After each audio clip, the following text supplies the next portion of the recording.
So today I didn't get a whole bunch done on the bus. It rained most of the day. I got all, you'll see everything here in the video what I did do. I am in need of some parts, so I'm looking for a 4-valve 671 head, if anybody's got one, for a good price. Also, I'm looking for a cast aluminum valve cover for the inline 6 as well. I'd like to upgrade from the stamp tin one. So if anybody's got that, that would be a big help too. And I just got a couple little things here, just a short little video for today, but tomorrow we should start getting some more stuff done, unless it rains all day again tomorrow. This whole week looks like rain every day, so I'm not gonna get a whole bunch done, but I got to get that transmission off and all that stuff, so I can get in there and look at that clutch. And then I need to set the timing to advanced timing, so I gotta tear that whole end apart. And I ordered an in-frame or an out-of-frame kit, even though I'm really doing in-frame, but the out-of-frame has all the other gaskets that I'm gonna need because I am tearing into it a little bit further than just an in-frame. Pulling off that bell housing, all that stuff, rear main seal, front main seal, all that stuff. So stay tuned for tomorrow. So I went to test the valves to see how they are, because I started thinking, well, maybe I won't send this in for a valve job because I'm going to end up putting a 4-valve head on it soon. So I have them filled with a light oil right now, like paint thinner in each of them, and it's just seeping all the way around the valves.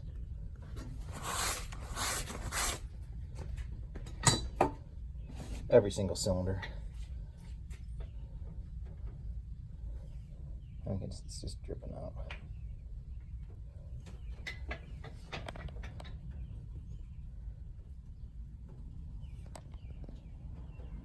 So that's part of the compression issue too. I said every single one, but maybe not number one. No, number one's leaking too. So they're all leaking.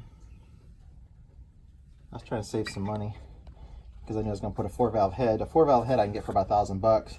If I send this in to the machine shop, it's going to cost me about $600. So maybe I'll just go ahead and buy a 4-valve head. I'm going to go look on. I'll look on eBay tonight and see what I can find. It's probably not worth it. I'd prefer to have the 4-valve anyways. So I'd have been really mad if I wouldn't have put it back on without testing it, but.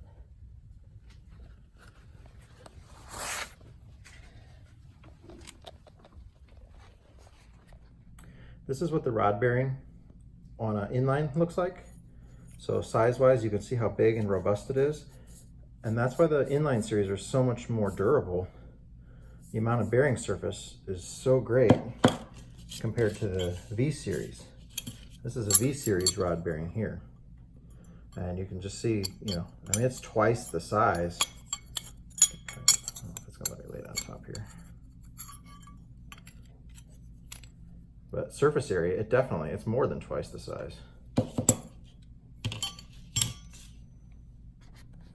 So they're just beefier and they can handle more abuse, and that's the inline series that's why I love them so much. They're just so much more durable. So I got all the parts ordered for the in-frame kit. Guys over at PC Industries, Troy's my guy. They've already shipped. I got the tracking number. We'll have them before the weekend. So that'll be great. We'll be able to have hopefully this weekend get it all back together and running. I'll make the neighbors happy getting it back together.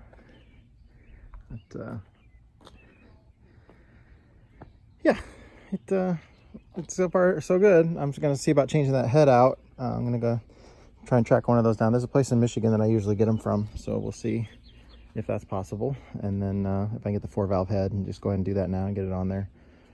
It'll be better performance anyways. So I was gonna do it in the future anyways, but it's just kind of a waste of money to put that other money into the 2-valve head for now.